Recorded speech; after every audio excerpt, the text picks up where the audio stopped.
Untuk peserta ya.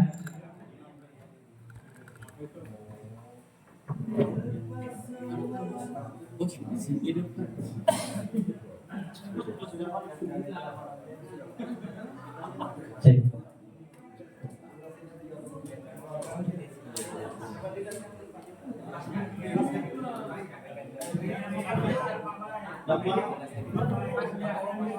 Oke, assalamualaikum warahmatullahi wabarakatuh. Apa ya? Sip. Coba Tri. Selamat pagi Bapak Ibu Guru. Terima kasih. Sebelumnya saya ucapkan terima kasih dulu kepada Ketua PJOK yang telah memberikan kesempatan saya untuk memberikan pengenalan PKG PJOK dan berbagi praktik baik dan yang kedua saya ucapkan terima kasih kepada ini ya, pengurus MGP atas kesempatannya juga dan Bapak Ibu Guru yang telah hadir dalam kegiatan MGP. Oke, biar kita membersihkan waktu, langsung saja kita masuk ke dalam slide. Untuk kegiatan hari ini kita ada pengenalan PKG PJOK dan berbagi praktik baik. Sebelumnya mohon izin Bapak Ibu, saya perkenalkan diri. Nama saya Ahmad Nurhadi, asal sekolah SMPN 4 Batumo, dan saya adalah salah satu peserta dalam kegiatan PKG PJOK Pasir Gelombang 1. Oke, untuk program pengembangan guru kompetensi pendidikan jasmani, olahraga dan kesehatan. Dalam program ini ada kebijakan program. Oke, untuk tujuan dan dampak program. Yang pertama, mengembangkan kompetensi guru PJOK terus-menerus baik secara mandiri maupun berkelompok. Meningkatkan kolaborasi dalam komunitas belajar demi tercapainya pembelajaran PJOK yang berkualitas. Untuk garis besarnya di sini adalah untuk kegiatan PKG ini adalah guru dapat mengaku mata pelajaran PJOK dan memfasilitasi dalam pembelajaran PJOK yang berkualitas dan berpusat pada murid secara bermakna. Untuk latar belakangnya, Bapak Ibu bisa lihat ada Perdirjen GTK nomor 26 tahun 2023 tentang model kompetensi guru, yaitu pengembangan kompetensi berkelanjutan, dan Perpres nomor 86 dalam tentang desain besar olahraga nasional. Kenapa terlahirnya latar belakang ini, yaitu menjawab tantangan guru PJOK yang ingin mendapatkan pengembangan kompetensi.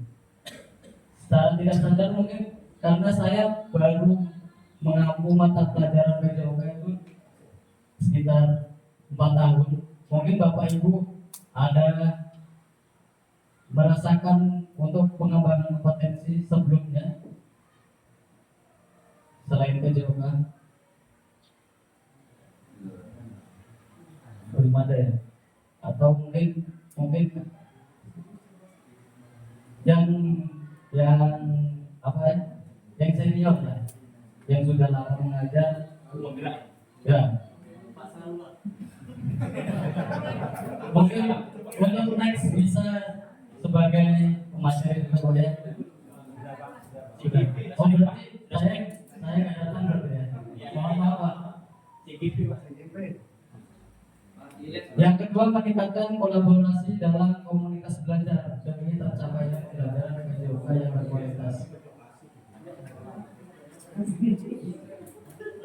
Yang ketiga, murid Indonesia secara mandiri berpartisipasi dalam aktivitas jasmani, tubuh, dan aktivitas panjang. Oke, mengapa kita melaksanakan program PJOK? Agar guru memiliki kompetensi yang mendorong murid Indonesia secara mandiri berpartisipasi dalam aktivitas jasmani sepanjang hayat. Nah, dalam perjalanan PKG PJOK ini Bapak Ibu, kita cuma ada 3 modul pembelajaran yang berlangsung selama kurang lebih 3 bulan. Yang paket pertama adalah paradigma perubahan diri dan kelas dalam PJOK. Untuk paket modul pertama ini kita menggunakan online atau tatap maya. Untuk paket modul kedua, keterampilan pedagogik guru PJOK yang berpusat pada murid. Untuk paket modul yang ketiga, keterampilan menggerakkan rekan sejawat.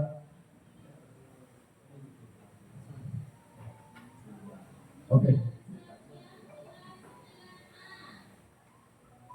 Untuk modul 1 masih ada anaknya, yaitu penguatan materi, refleksi, dan asset based thinking. Mungkin Bapak Ibu biasa berefleksi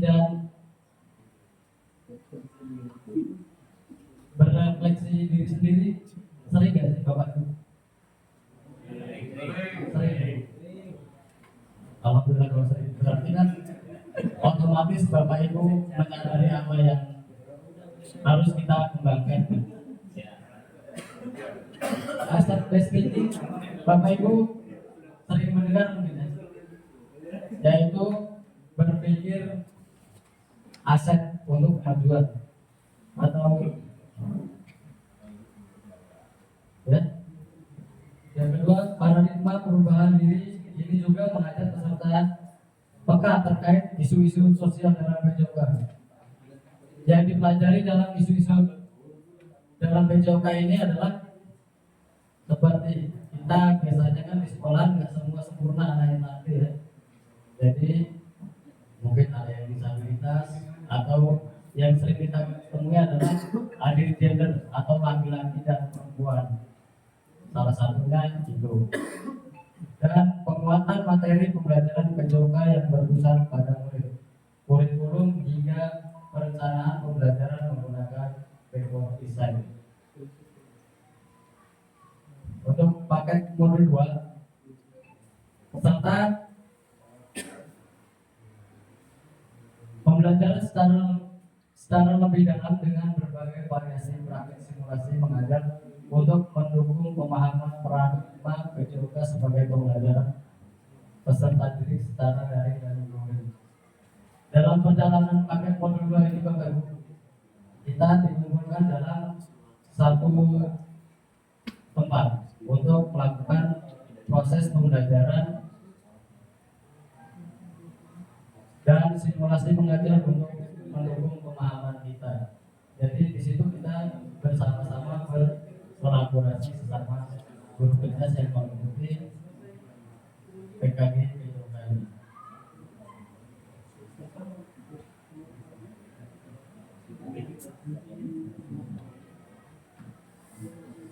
Untuk poin pertama, refleksi efektivitas pengajaran dan mendorong penggunaan variasi strategi dan asesmen pembelajaran. Untuk yang poin pertama ini kita di modul 1 kan ada kegiatan untuk proses pembelajaran. Jadi di mana proses pembelajaran itu kita videokan. Nah setelah itu baru kita refleksikan. Ternyata setelah saya melihat video saya sendiri, luar biasa, tidak efektif. Tapi setelah mengikuti PJOK ini, PKG PJOK ini, insya Allah sama. Dan kurang lebih kita berikan.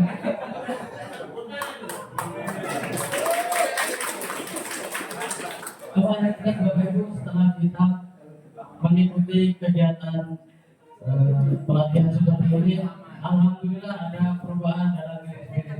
Setidaknya dalam diri sendiri dulu, baru kita ke orang lain. Dan saya di depan sini harapannya agar Bapak Ibu mungkin dapat satu lah, ya, dapat kebermanfaatan dalam kita hidup hari ini. Kalau satunya upload mungkin bisa sebenarnya aja. Boleh. Setelah itu penguatan konsep berpusat pada murid dengan mempelajari beberapa model pembelajaran. Model yang dipelajari adalah model pendidikan gerak, model pendidikan hubungan, dan model pembelajaran sport education.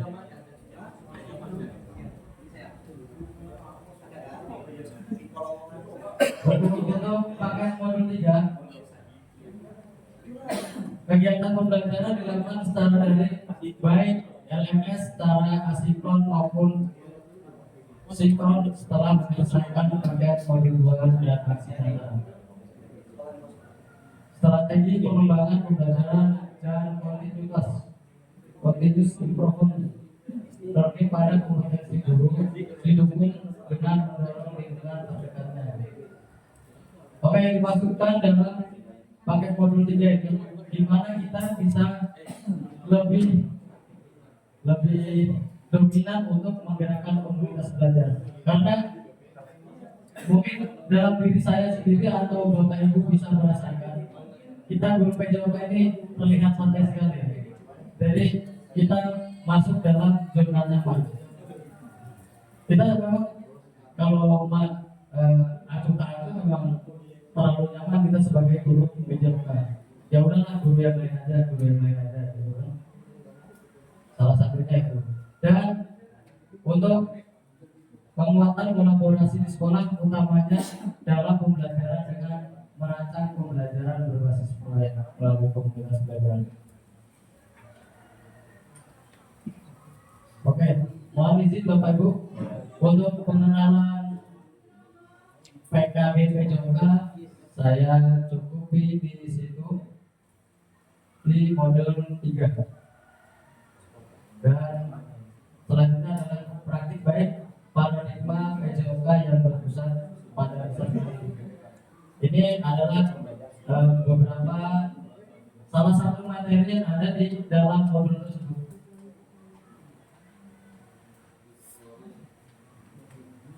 Oke, sebagai pengingat kita sama-sama, kalau PJOK pembelajaran, tujuan utama PJOK mendorong dan mendukung semua anak dalam menempuh perjalanan yang dipandu secara pedagogis dan disusun untuk membantu mereka menemukan nikmat dan manfaat latihan kebugaran, olahraga dan bermain secara aktif. Terkadang kita ini ya, semau kita atau kita tinggal begitu saja, murid ya udah terserah kalian. Tapi kan akhirnya tidak berpusat pada peserta didik seperti itu. Kalau yang suka olahraga mungkin oke, olahraga terus berkegiatan terus. Tapi yang tidak, akhirnya ya cuma nongkrong duduk-duduk aja di bawah pohon. Ya. Sekarang Pak duduk, nanti Pak duduk. Salah satunya yaitu dari menurut ahli Lawson tahun 2019. Mungkin itu aja ya. Apa saya bacakan semua? Oke. Pada akhirnya tujuan kita adalah anak-anak kita dapat menemukan nikmat aktif, bergerak dan menjadi sehat sepanjang hayat. Tujuan utama kita adalah itu. Kalaupun siswa kita menjadi atlet atau memiliki prestasi yang lebih, alhamdulillah berarti kita bisa mendorong lebih baik lagi.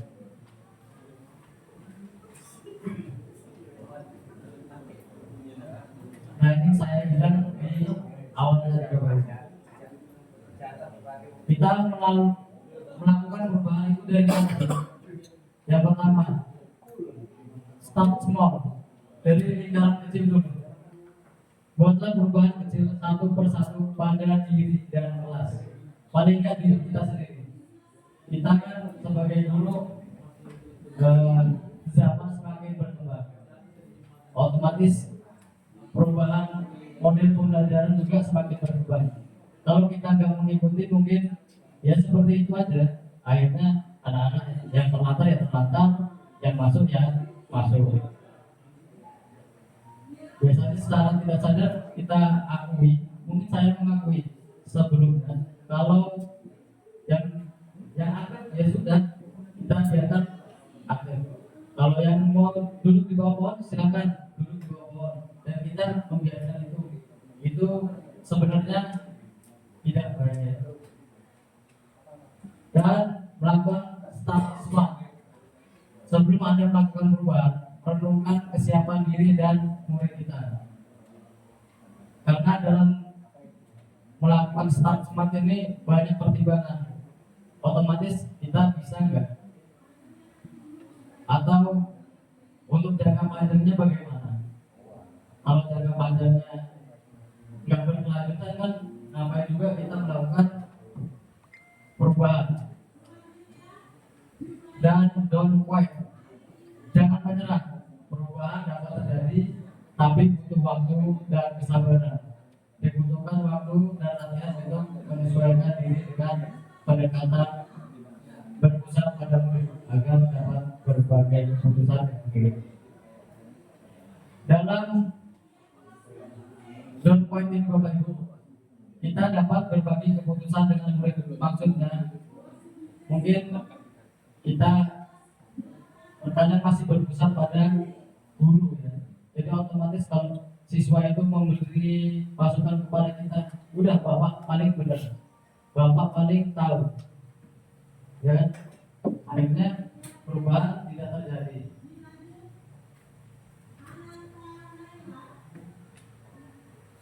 Untuk prinsip pembelajaran PJOK berpusat pada peserta didik. Oke, untuk ini Bapak Ibu, saya minta diskusinya untuk bersama-sama merefleksikan pembelajaran yang sudah terjadi. Mungkin kita bagi kelompok. Kelompoknya adalah per kecamatan aja, perwakilan kecamatan ya. Oke. Untuk pertanyaan pemantik yang pertama adalah apakah ibu atau bapak selama ini telah mampu dan berhasil memfasilitasi pembelajaran PJOK yang peserta yang berpusat pada peserta didik. Yang kedua, sejauh apa peserta didik memilih apa yang akan mereka pelajari. Yang keempat, yang ketiga, apa kekhawatiran yang muncul dalam diri bapak ibu ketika mendengar peserta didik memilih apa yang akan mereka pelajari. Dan yang keempat, apakah peserta didik saya akan mampu bertanggung jawab terhadap yang sudah dilakukan. Oke, untuk pembagian kelompok,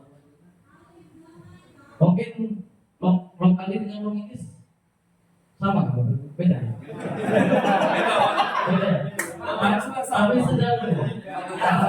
Oke, mungkin kelompok kali atau mengiris. Perwakilan aja, perwakilan.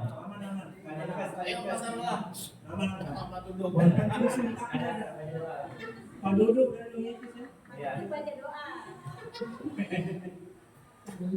atau yang teman-teman sudah mengikuti grup pembelajaran. Iya.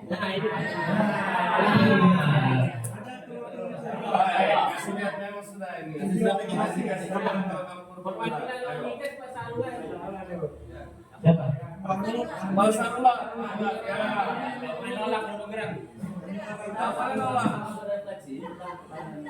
Aku silakan ada di pertanyaan ini tidak ada yang benar, ada tidak ada yang aku.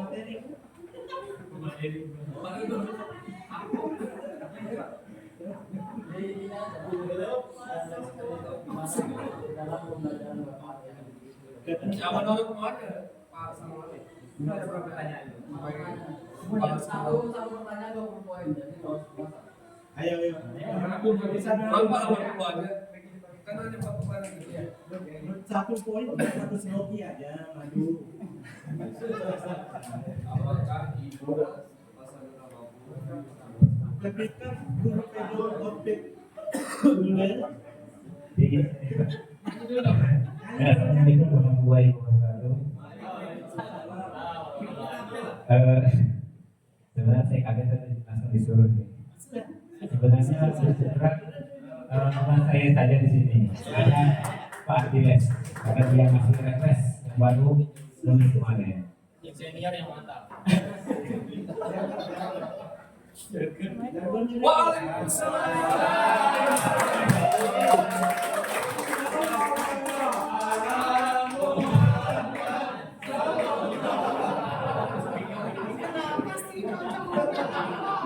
Selamat datang Ibu Haji.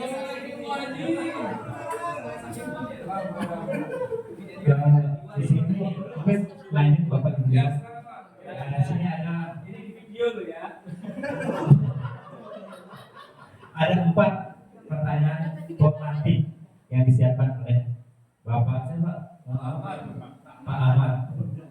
Sini pertama, apakah Bapak Ibu selama ini telah mampu dan berhasil memfasilitasi pembelajaran PJOK yang berpusat pada peserta didik, atau hanya sebatas menggugurkan kewajiban mengajar sebagai guru dan proses pembelajaran berpusat pada guru? Di sini kalau di sekolah saya Bapak Ibu, mungkin saya selaku guru PJOK di sini mampu dan berhasil memfasilitasi pembelajaran PJOK yang berpusat pada peserta didik. Karena setiap saya mengajar, alhamdulillah sebagian besar peserta didik itu aktif dalam melakukan pembelajaran PJOK. Walaupun keterbatasan sarana dan prasarana, saya memodifikasi. Contohnya saja seperti ketika materi akademik, di situ saya tidak ada yang namanya tolak guru atau lebih dan lainnya. Saya mencoba buat sendiri. Dari tolak guru itu membuat tolakan atau bola besinya menggunakan semen.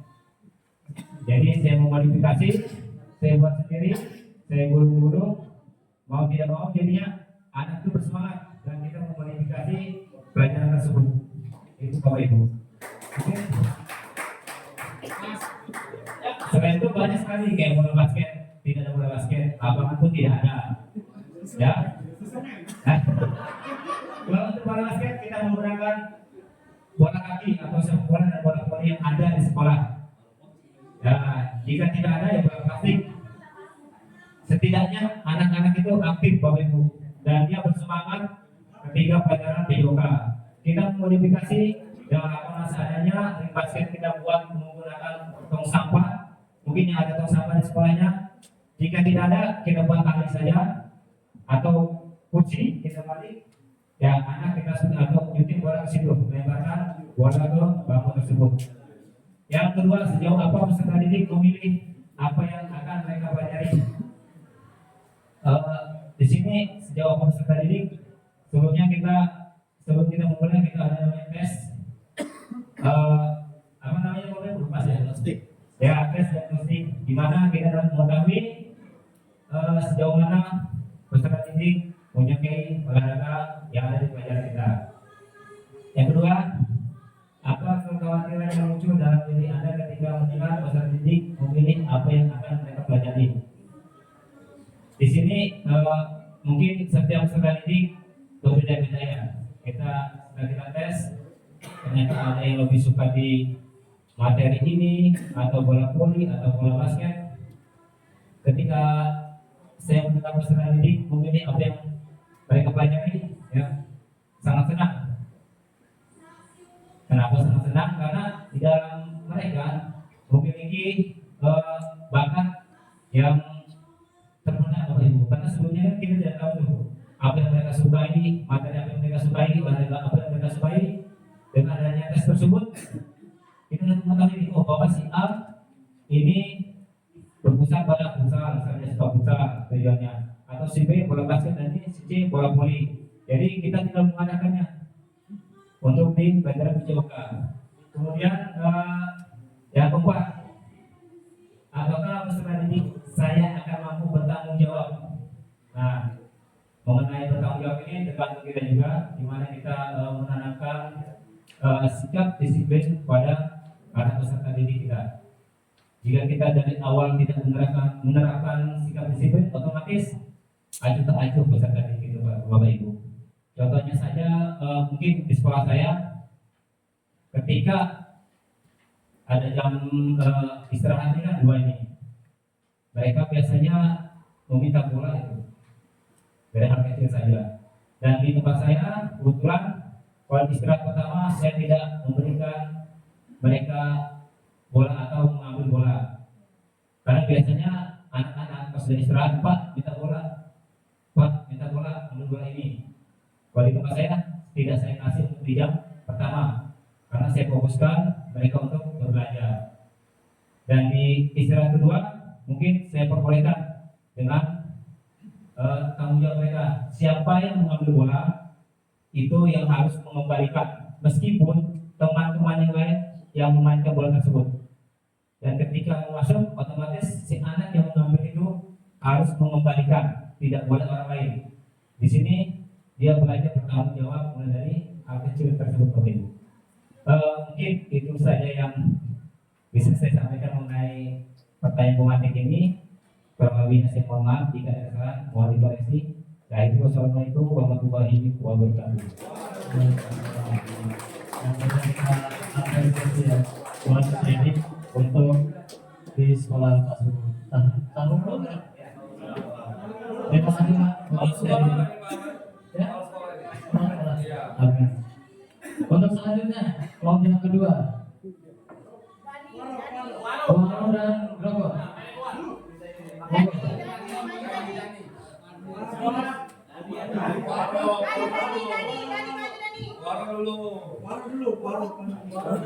Waro dan Grogol boleh. Kedua dong. Mau berdua nggak boleh juga boleh.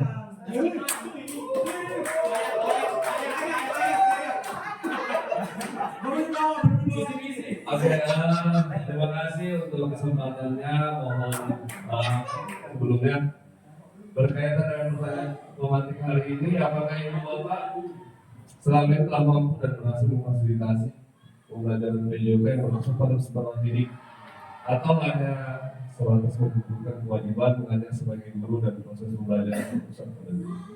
Alhamdulillah sejauh ini sampai hari ini karena kebetulan dan semua rekan-rekan hanya saya yang madrasah.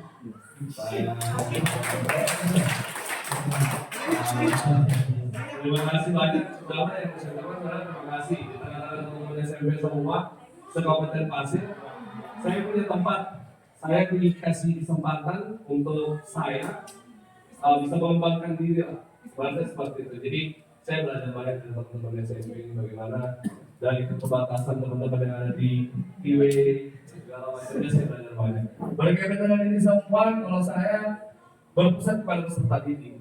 Jadi kita tahu sendiri lah, dari setiap peserta didik, anak murid kita, terkhusus saya, kalau di madrasah yang S1 itu siswa cewek dan cowok itu dipisah, tidak kelas, tidak digabung di S1.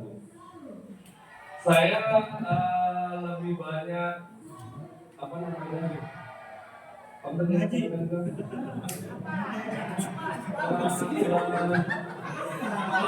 itu pasti badannya,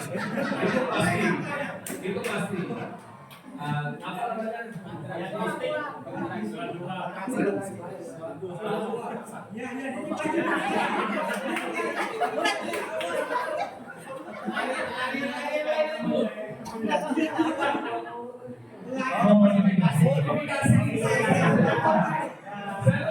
Modifikasi.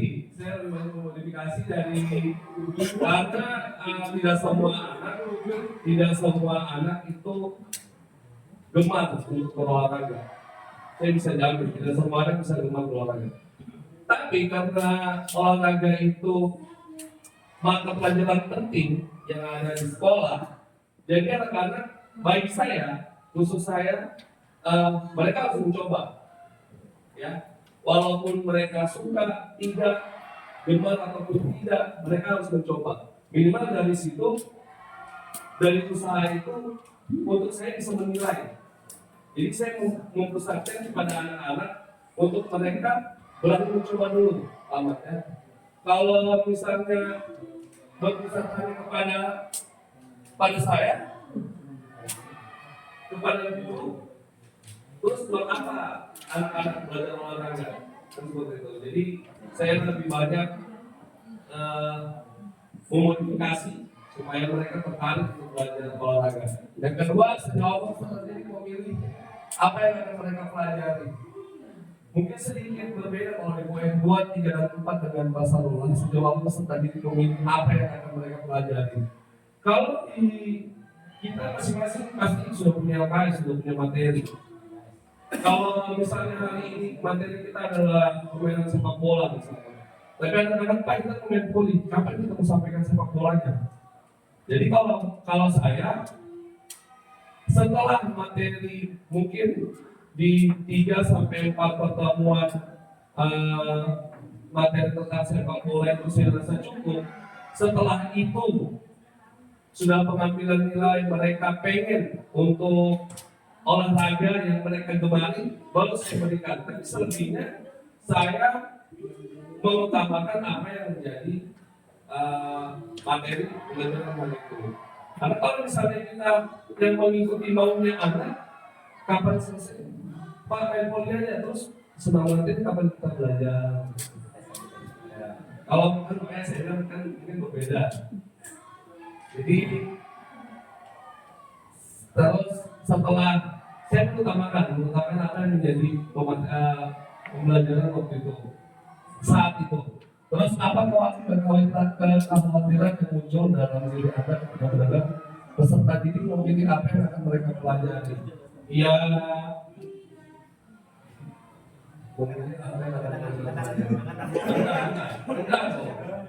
Enggak dong. Yang khawatir yang saya bilang tadi, ibaratnya anak-anak sekolah terus masuk dengan pembelajaran kita video kan, itu kan materinya sudah jelas map-mapnya. Terus kalau misalnya di sini kan dikatakan peserta didik memilih apa yang akan mereka pelajari, apa yang menjadi kekhawatiran kita. Berarti kan kalau anak-anak ini tidak mau mengikuti ya, tidak mau mengikuti apa yang menjadi materi kita hari itu, ya nggak jalan proses pembelajarannya. Berarti kita yang mengikuti, bukan mereka yang mengikuti mau kita. Kan sebaiknya itu kita bisa saling saling kolaborasi antara siswa dan guru. Jadi nggak seininya kita hanya mengikuti maunya siswa saja.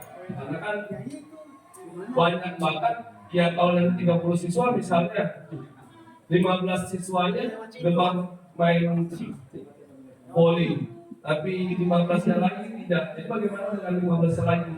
Makanya lebih mengutamakan materi dulu, baru setelah itu memilih mereka boleh voli.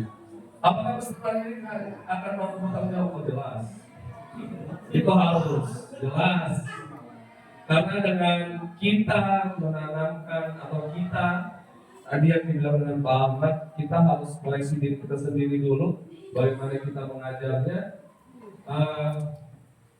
bagaimana kita mengajarkan mereka untuk bertanggung jawab. Dari olahraga, kalau saya pernah bilang dan sering bilang kepada adik saya, dari mata pelajaran olahraga, kalaupun nanti kamu jadi atlet atau tidak, ada 3 hal yang kamu pelajari dari olahraga. Yang pertama, kamu belajar untuk disiplin. Yang kedua, kamu belajar untuk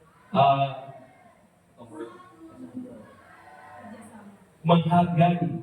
Dan yang paling ketiga adalah bertanggung jawab. Saatnya dia jadi seorang atlet, dia akan bertanggung jawab dengan dirinya, dia akan menjaga pola tidur dan istirahatnya, latihan dan segala macamnya. Tapi kalau dia tidak olahraga, dia tidak akan mengenal itu semua menurut saya. Kurang dan lebihnya terima kasih. Assalamualaikum warahmatullahi wabarakatuh.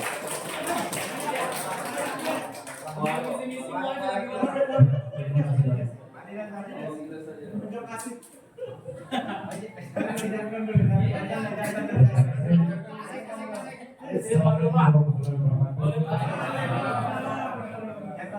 Selamat pagi dan salam sejahtera. Ini terkait pertanyaan romantik. Sebenarnya apa ya? Berpusat pada murid itu konteksnya kan guru sebagai fasilitator dan murid kita ini sebagai subjek, bukan objek yang bisa kita permaksa ke sini. Ya. Jadi kita melihat bagaimana minat dan bakat siswa kita, kan? Makanya dari awal pembelajaran itu kita melakukan tes yang optik awal. Jadi kan kita tahu nih, yang suka ini dan seterusnya. Jadi kalau kita memperlakukan siswa kita sebagai objek, ya terserah kita mau dia suka mau dia tidak, harus mengikuti apa yang kita mau. Bukan seperti itu konteks berpusat pada murid. Tapi murid kita sebagai subjek pembelajaran. Nah, jadi pandai-pandailah mengatur strategi pembelajaran yang ada pada saat kita membawakan, karena banyak model-model pembelajaran ada PBL dan sebagainya. Jadi kita di situ ya mainnya. Jadi kalau misalnya anak-anak kita ini banyak duduk di bawah pohon, berarti ada yang kurang pada diri kita. Ya. Berarti itu poinnya yang harus kita koreksi. Berarti apakah pembelajaran saya ini menarik atau tidak? Ya. Atau gurunya juga tinggal lempar bola untuk sembunyi sudah di bawah pohon, silakan main di sana. Kan? Kadang-kadang kan kita seperti itu. Kan? Jadi itu yang poin yang pertama. Kalau yang kedua ini kan siapa peserta didik memilih apa yang mereka pelajari. Benar kata Pak Iwan tadi kan kita itu kan sudah dibagi adik-adiknya. Jadi apa namanya kita fokus dulu di apa materinya kita ini. Kan? Misalnya bola voli ya kita fokus di bola voli dulu. Mungkin ini maksudnya kalau dia misalnya sukanya passing bawah, oke passing bawah. Ada yang suka passing atas, silakan passing atas. Tapi masih di satu konteks pembelajaran materi yang ada. Ya. Nah, untuk yang kedua dan tiga, kekhawatiran yang muncul. PJOK kan sebenarnya mata pelajaran yang paling rawan kalau menurut saya daripada pelajaran yang lain. Kenapa? Saya selalu mewanti-wanti kepada siswa saya, ke murid saya. Kalian sehat nggak? Kalau tidak sehat duduk aja, kalian sakit nggak duduk aja. Karena kita ini bersinggungan langsung dengan fisik. Ya. Jadi sekali lagi hati-hati dalam mengajar, karena kita tidak tahu kondisi fisik anak kita pada saat hari itu. Itu yang kekhawatiran yang sering muncul. Jadi kita jangan serta-merta suruh ini kan bahaya tanpa kita ketahui kondisi anak-anak kita ini. Saya baca lagi guru PJOK itu di sekolah itu tidak pernah bercerita tiba-tiba jadi ultramen. Iya benar, bisa ini bisa itu ya. Banyak job lah rasanya. Guru PJOK itu juga tidak pernah bercerita kalau murid itu tiba-tiba jadi atlet. Pulang bawa pialanya lah. Benar kan? Itu yang poin yang guru PJOK itu kalau final nasional pasti dicari. Dan biarpun kita itu kadang-kadang memang dengan guru yang lain saya juga bisa menjadi guru PJOK, orang ajarnya gitu-gitu. Nah mindset ini harus kita ubah. Kebanyakan guru lain, guru agama pun kadang kalau melihat kita di lapangan, oh saya juga bisa ngajar. Nah mindset ini harus kita ubah agar kita itu juga dipandang sama guru marpol yang lain. Ya. Nah ini termasuk metode PJOK ini kemarin saya juga ikut tes. Nah, itu cuma nggak lolos Pak. Yang awalnya jadi pasti sudah tahu orangnya di mana kan. Artinya kan benar guru itu kan belajar sepanjang hayat. Siswa kita belajar, kita juga belajar ilmu pengetahuan. Apakah peserta didik saya akan mampu bertanggung jawab? Jelas mampu bertanggung jawab. Karena ini balik lagi ke peraturan kesepakatan kelas. Video kan harus punya kesepakatan kelasnya juga pada saat kita masuk mengajar disiplin tanggung jawabnya letaknya di mana, menyimpan barang-barang ketika kita sudah selesai melakukan aktivitas olahraga. Bertanggung jawab jelas. Karena poin penting dalam pembelajaran itu adalah apa sih nilai-nilai yang terkandung di dalam pelajaran itu sendiri. Ya itu tadi menghargai kawan, bertanggung jawab, disiplin, bekerja sama, itu kan poin penting yang harus kita selalu sampaikan kepada peserta didik. Kurang lebihnya mohon maaf, wabillahi taufiq wal hidayah. Assalamualaikum warahmatullahi wabarakatuh.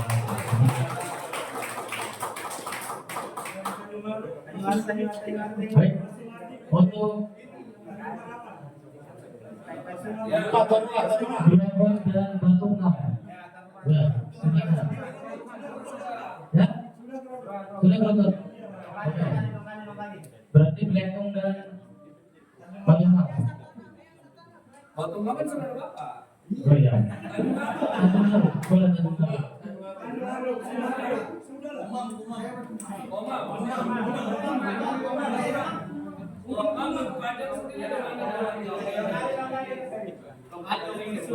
Boleh yang dari Bapak siapa Pak?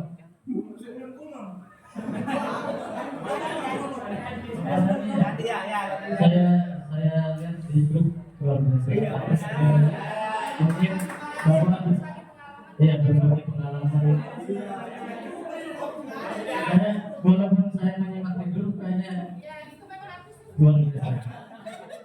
Mungkin Bapak bisa berbagi.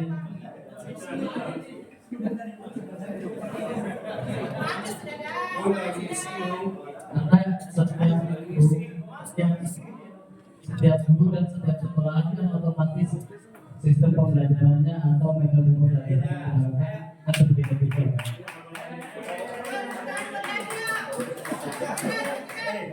Dari kecamatan dulu Pak.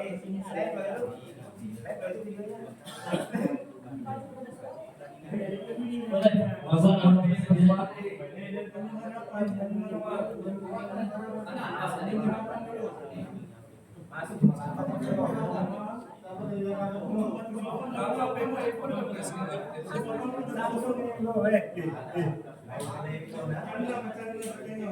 Ayo. Batu mau sudah. Atau teman-teman yang mengikuti PKI kemarin. Pak Dani. Ada.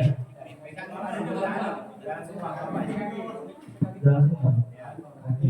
Ayo Pak Dani. Untuk berbagi luar biasa.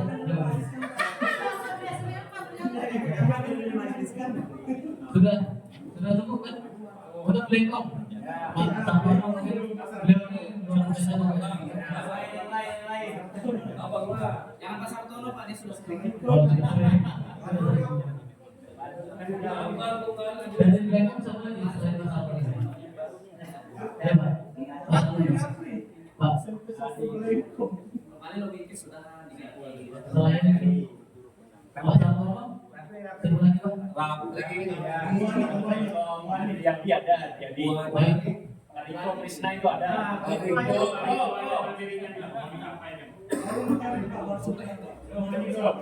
banyak untuk berbagi saya yang ada di dalam untuk sistem pembelajarannya. Kalau nggak ada kita lanjutkan aja ya. Oke, terima kasih bapak-bapak yang telah maju dan merefleksikan untuk pembelajaran yang sudah diberikan. Oke, buat teman-teman mungkin bisa memberi apresiasi tepuk tangan kepada teman-teman yang sudah maju. Oke, kita masuk ke dalam materi. Student Centered Learning atau SCL dikenal di Indonesia sebagai pendidikan yang berpusat pada peserta didik. Secara luas, SCL mencakup metode pengajaran yang menggeser fokus pengajaran dari guru ke peserta didik. Untuk pengalaman saya saat sekolah, guru penjas saya itu masih berpusat pada guru.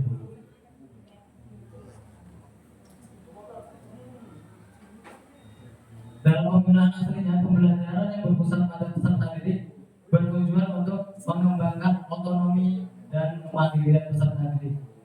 Peserta didik diharapkan memiliki tanggung jawab untuk belajar. Oke, untuk penguatan yang di atas, berdasarkan penjelasan di atas, otonomi yang akan dikembangkan pada peserta didik bersifat otonomi terdidik Ya, maksudnya nggak kita siswanya suruh ngapain kita dia pada nongkrong di kantor sambil ngopi sambil rokokan kan tidak seperti itu. Artinya guru berperan aktif dalam membimbing peserta didik untuk menumbuhkan otonominya, di antaranya dalam hal pengelolaan pemilihan materi, pendekatan pembelajaran secara atau cara belajar yang sesuai dengan karakter peserta didik, cakupan materi belajar, bagaimana cara mengukur capaian. Untuk pertama ini pengelolaan biaya materi. Ini kita bisa lakukan dalam pertemuan pertama ya Bapak Ibu. Kita mungkin bisa sampaikan dulu apa capaian-capaian pembelajaran kita di dalam setiap kelas untuk materi pembelajaran yang akan dilaksanakan. Setelah itu mungkin siswa bisa memilih apa dulu sih yang akan dipelajari selanjutnya. Untuk pendekatan pembelajaran atau cara belajar yang sesuai dengan karakter peserta didik. Otomatis kalau kita sudah tahu apa maunya, apa materi yang akan dipelajari, otomatis kan kita bisa melakukan pendekatan-pendekatan dengan berbagai metode pembelajaran. Dan cakupan materi belajar. Cakupan materi belajar itu otomatis kita dapat dari modul dan buku ajar yang ada di sekolah yang berbeda. Dan bagaimana cara mengukur capaian? Untuk mengukur capaian pembelajaran yang ada di sekolah, mungkin bisa saya sampaikan bahwa biasanya kan kita ini ya melakukan apa namanya, kalau penilaian asesmen ya. Melakukan asesmen itu berdasarkan atau asesmen atau mengukur capaian ini kita saat ulangan aja atau kita yang menilai kan. Dalam PKG ini dipelajari bahwa siswa itu boleh menilai sendiri atau dengan rekan sejawat. Maksudnya kalau di sini misalnya pembelajaran senam lantai, di mana dia bisa mengukur kemampuannya. Kalau dalam apa namanya? Dalam praktek. Misalnya kita bisa memberi pertanyaan bahwa apakah saya dapat melaksanakan pengelolaan. Nah itu bisa kita berikan cetak atau kita bisa pilih ya atau tidak. Nanti siswa yang melakukan penilaian diri sendiri atau dengan rekan sejawat, nanti temannya yang melihat gerakan dia apakah dia sudah bisa melakukan atau belum. Untuk selanjutnya, menurut Siswono dan Tarsan, model pembelajaran SCL memiliki beberapa karakteristik yang mencerminkan ciri-ciri sebagai berikut. Guru memiliki wawasan yang luas dan terbuka terhadap masukan dan kritik yang membangun diri dari peserta didik. Maksudnya kita sebelum kita pembelajaran kita lakukan komunikasi dulu apa aja yang akan kita bahas. Diusahakan karena kalau kita tidak melakukan itu kita tetap melaksanakan pembelajaran berpusat pada guru. Guru menggunakan metode penyampaian materi yang sesuai dengan kebutuhan dan kondisi peserta didik. Artinya tidak menutup kemungkinan guru menggunakan pendekatan pengajaran yang berbeda untuk setiap kelas. Kadang di kelas 7 maunya pembelajaran walaupun sama-sama sepak bola, tapi nggak menutup kemungkinan siswa itu berbeda-beda kebutuhannya kan. Otomatis mungkin kayak bilang bapaknya tadi kita bisa memodifikasi alat. Untuk yang ketiga, peserta didik mampu mengembangkan materi pembelajaran secara mandiri, dimanapun dan kapanpun, tidak hanya di dalam kelas atau di bawah bimbingan pengajar. Oke, mungkin untuk menurut siswa dan Tarsan ini bisa kita lanjutkan dan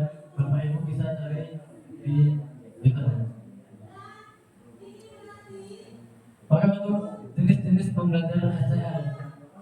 Ada small group discussion. Metode diskusi merupakan model pembelajaran yang melibatkan antara kelompok peserta didik dan kelompok peserta didik atau kelompok peserta didik dan pengajar untuk menganalisis, menggali atau memperdebatkan topik yang atau permasalahan tertentu. Oke, untuk jenis-jenis permasalahan jenis-jenis pembelajaran SCL ini mungkin kita sudah sama-sama ya, lagi tadi Alhamdulillah sudah menyampaikan juga beberapa metode pembelajarannya.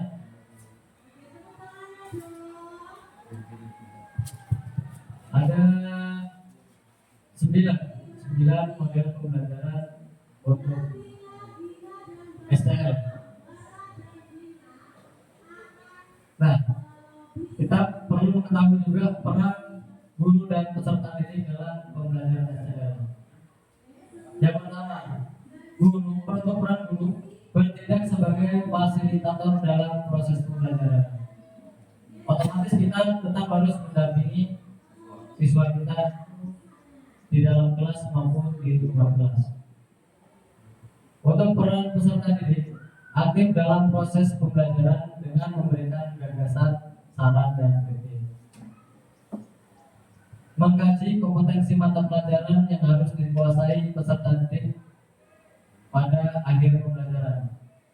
Berpartisipasi dalam merumuskan, mengembangkan, dan memproses materi pembelajaran. Merancang strategi dan lingkungan pembelajaran yang dapat menyediakan beragam pengalaman belajar. Untuk para peserta didik selanjutnya, mengkaji kompetensi dan strategi pembelajaran yang ditawarkan oleh guru. Baik, kita lanjut. Untuk kelebihannya dan kekurangannya, kelebihannya melatih berpikir kritis peserta didik dalam proses pembelajaran. Untuk kekurangannya kita bisa simak, lebih menantang jika diimplementasikan dalam kelas yang besar. Untuk dalam kelas yang besar ini mungkin kita bisa artikan sebagai kelas SMA ya, kelas SMA atau kelas di mana siswanya yang banyak. Kalau siswanya banyak, otomatis pengelompokannya juga banyak. Jadi agak susah untuk melakukan STM ini. Oke, mungkin salah satu contoh pembelajaran yang saya untuk mencoba melakukan dengan pembelajaran sebuah grup diskusi. Yang pertama adalah di sini saya memfasilitasi atau menerangkan dulu apa sih tujuan pembelajaran kita.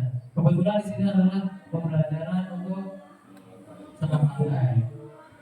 Untuk yang kedua, di gambar kedua ini siswa dibagikan menjadi beberapa kelompok. Dalam kelompok tersebut kita bisa memberikan lembar kertas yang berisikan untuk gerakan-gerakan senam lantai. Setelah itu setelah mendiskusikan, mereka bisa mencoba untuk melakukan gerakan yang sudah mereka analisis. Untuk gerakan selanjutnya, kedua gambar ini mereka mempresentasikan apa yang sudah mereka analisis melalui internet. Kebetulan kita sama-sama punya guru, jadi kita manfaatkan guru untuk pembelajaran. Dan kegiatan yang terakhir adalah refleksi. Jadi untuk refleksi ini saya usahakan setiap akhir pembelajaran kita melakukan refleksi supaya kita untuk pertemuan selanjutnya masih bisa kita lanjutkan atau tidak, atau kita bisa melangkah untuk lebih dalam kegiatan ini, Pak, mempersulit ini ya. Kayak kalau rintangan mungkin dalam rintangan kita bisa mempersulit rintangannya atau menambah jarak seperti itu. Ya, level. Jadi kita sudah jadi ada level. Dan yang terakhir, terima kasih Bapak Ibu yang sudah menyimak materi hari ini, dan saya mohon maaf jika banyak kekurangan dan banyak mudorotnya daripada manfaatnya yang saya sampaikan. Mohon koreksinya, mohon kerjasamanya, dan mohon evaluasinya. Mungkin nanti di akhir kegiatan kita sama-sama evaluasi tentang pengadaan yang sudah kita lakukan. Saya akhiri. Wassalamualaikum warahmatullahi wabarakatuh.